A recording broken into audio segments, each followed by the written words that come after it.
தேனியம்மன் கோயிலிலிருந்து காளி கோயிலுக்கு, பத்திரகாளி அம்மன் கோயிலுக்கு சீர்வரிசையாக தூக்கிட்டு வர்றதுக்காக அந்த கோயிலேருந்து இங்கே எடுத்துகிட்டு வருவோம். அதுக்காக எல்லாரும் நாடார் மகாஜன சங்கம், மகளிர் சங்கம் சார்பாக போய்கொண்டிருக்கிறோம். திருப்பி காளி கோயிலேருந்து சீர்வரிசை தட்டோட மேளதாளத்தோடு வருவோம்.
பார்வதி பட்ட வேசி போட்டு சிவனுக்கு போனா சிவனுக்கு தெரியாம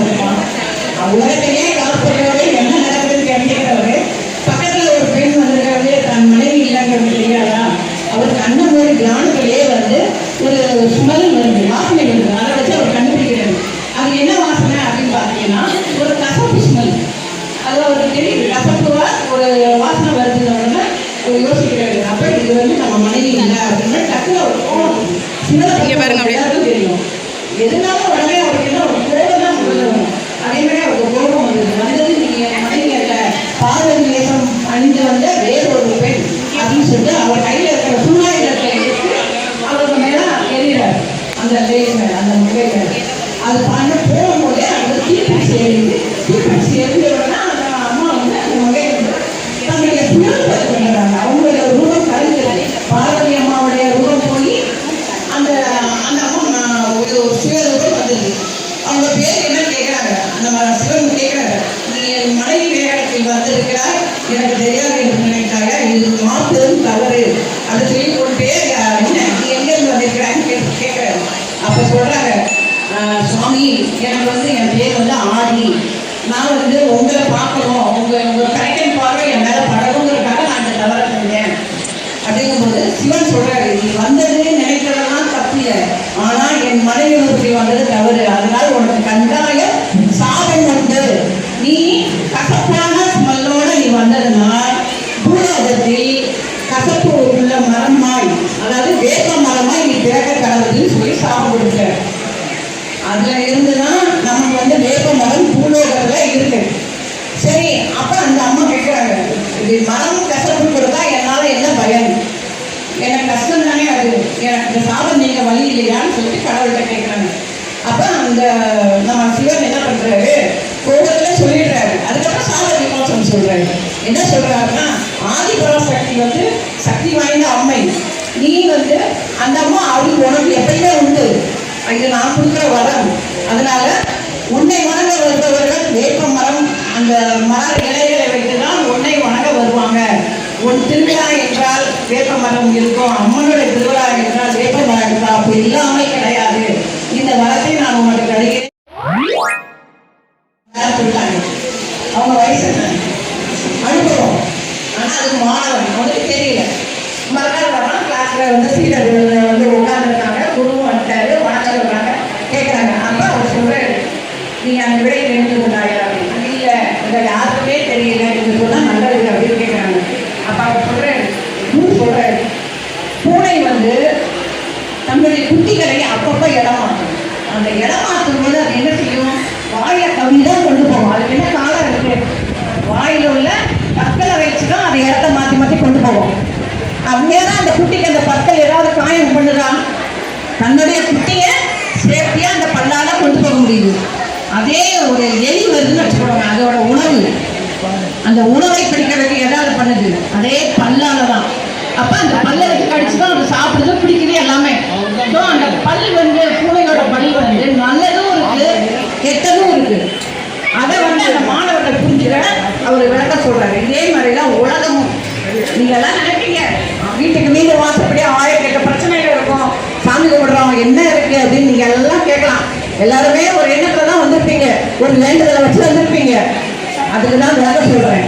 எல்லாம் உலகம் வந்து நல்லதா கெட்டதா அப்படின்னு பார்க்கும்போது நல்லதும் இருக்கு கெட்டதும் இருக்கு. நீங்க நல்ல எண்ணங்களை வளர்த்து கொண்டால் உங்களுக்கு நல்லதை திருப்பி கிடைக்கும். கெட்ட எண்ணம் வளர்த்தோம்னா நமக்கு அது திருப்பி வந்து நமக்கு அல்ல வரும். அதாவது அது வந்து பிரபஞ்ச தேவாற்றம்னு சொல்லுவாங்க. நமக்கு தெரியும், யாரே நம்ம நினைக்கல, பார்க்கல, கேட்கல, நம்ம நினைக்கிறோம். ஆனா கடவுள் இருக்க, பிரபஞ்சம் இருக்கு. நம்ம என்ன நினைச்சாலும் அதற்கு உடனே வந்து தீர்வு வந்து கடவுள் நமக்கு கொடுத்துட்டு தான் இருப்பாங்க. அதனால இன்று கூட நான் சொல்றேன், உங்களை எல்லாரையும் நான் கேட்டுக்கிறேன். மாணவர்கள் இருக்காங்க, குடும்ப தலைவிகள் இருக்கீங்க, வேலைக்கு போறவங்க இருக்காங்க, நம்ம சக மகளிர்கள், ஃப்ரெண்ட்ஸு, சொந்தக்காரங்க யாரா இருந்தாலுமே நம்ம வந்து நல்ல எண்ணத்தோட பழகுவோம், நல்ல விஷயங்களை செய்வோம், நல்லதை கேட்போம். தீவிரம் விளங்கி வையுங்கள். உங்களுடைய குடும்பம் நல்லா இன்னும் செழிப்பா வளரும், பிரச்சனைகள் அகலும், நல்லதே நடக்கும். இந்த நிகழ்ச்சிகளை வந்து நீங்க இதெல்லாம் புரிஞ்சு உங்க வீட்டை நீங்க செயல்பட்டு நல்லா இருந்ததான்னு எனக்கு அடுத்த திருவிழாவில் வந்து எனக்கு சொல்லுங்க. மாணவர்களுக்கும் இது சொல்லுங்க. ஏன்னா இப்ப இருக்கிற மாணவர்கள்லாம் வந்து ரொம்ப போட்டி பொறாம கெட்ட எண்ணத்தை தான் வளர்த்துக்கிறாங்க. அதிகமாக அந்த யூடியூப்பை பார்த்து பிள்ளைங்க கூட விளையாடும் போதே வந்து அவங்களுடைய எண்ணங்கள்லாம் ரொம்ப ஒரு முன்னேற்றமான இதாக வரல. இப்ப பதில் பேசுறாங்க. அவங்களுக்கு தான் சொல்லிக் கொடுக்க மாணவர்கள் வந்து நல்லதை பேசணும், நல்லதை சொல்லணும், நல்லதை செய்யணும், நம்ம கூட இருக்கிறவங்களையே நம்ம சகமா மதிக்கணும் அப்படின்னு எல்லாம் தேவை. வாழ்க்கைக்கு இதையெல்லாம் தேவை. அப்போ நம்ம உலகம் வந்து நல்லதா கெட்டதாங்கிறதுக்கு நமக்கு நிலை கிடைக்கும். இதுதான் என்னுடைய முக்கியமான கருத்து. அனைத்து மகளிர்களுக்கும் ரொம்ப நன்றி. நீங்கள் விரும்பி கேட்குறீங்களா இல்லை விருப்பம் கேட்குறீங்களான்னு எனக்கு தெரியல. ஆனால் வந்த நிகழ்ச்சியில் ஏதாவது ஒரு கருத்து உங்களுக்கு தெரிஞ்சு நீங்கள் போகணும்னு நான் விரும்புகிறேன். அவ்வளோதான். இப்போ கொஞ்ச நேரத்தில் நம்ம பாடல்கள் வந்து பக்தி பாடல்கள் வந்து அக்கா மோகன் அக்கா பாடுவாங்க. அதுக்கப்புறம் நிகழ்ச்சி நம்ம சிறப்பு பூஜை பண்ணிட்டு நம்ம நிகழ்ச்சியை முடிக்கலாம். நன்றி.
உன்னை துதிப்போமே.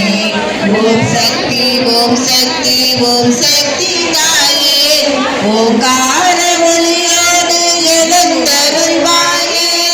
சிங்கத்தின் மீதேறி பவனி வரும் தாயே, சீரியலும் அசுரர்களை. ஓம் சக்தி தாயே, ஓங்கார ஒளியோடு எழுந்தருள்வாயே. ஓங்கார ஒளியோடு எழுந்தருள்வாயே. வருவாய் வருவாய் வருவாய். சக்தி ஓம் சக்தி ஓம். ஓம் சக்தி ஓம் சக்தி ஓம் சக்தி ஓம். ஓம் சக்தி ஓம் சக்தி ஓம் சக்தி ஓம். ஓம் சக்தி ஓம் சக்தி ஓம் சக்தி ஓம். கணபதி ராயன் அவனின் பலப்பிடித்திடுவோம். கணபதி ராயன் அவனை வீழ்த்திடுவோம். கொடமயங்கிடவே விழுந்தோய் கொடிமயங்கிடவே.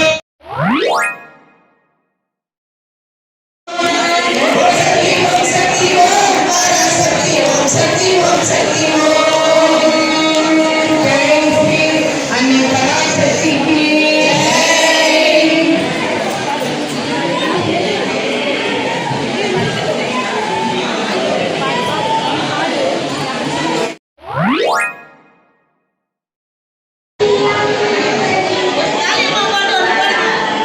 சத்தமா பாருங்க.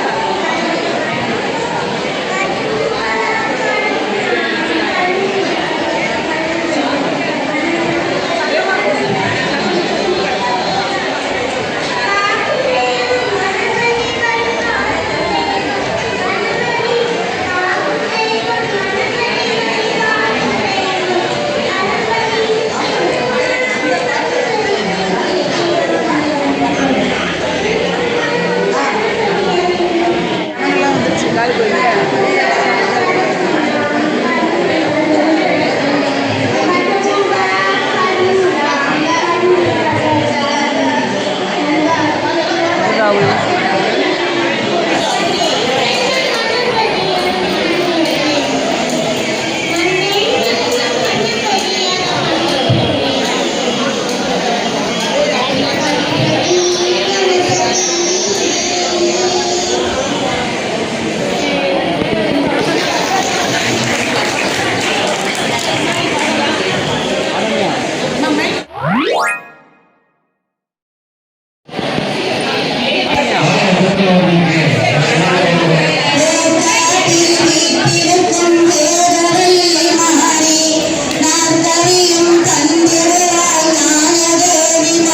எங்க பாடுறாங்க?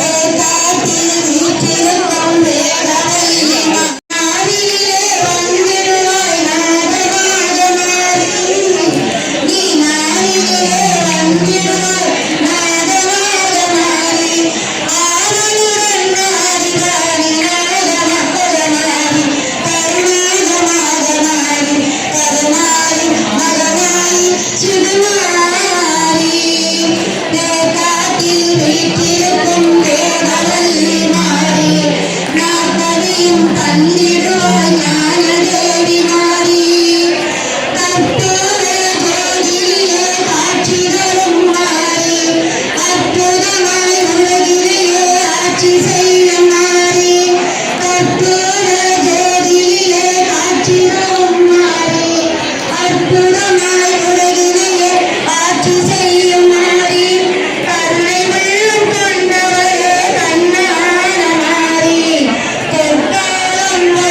இப்போ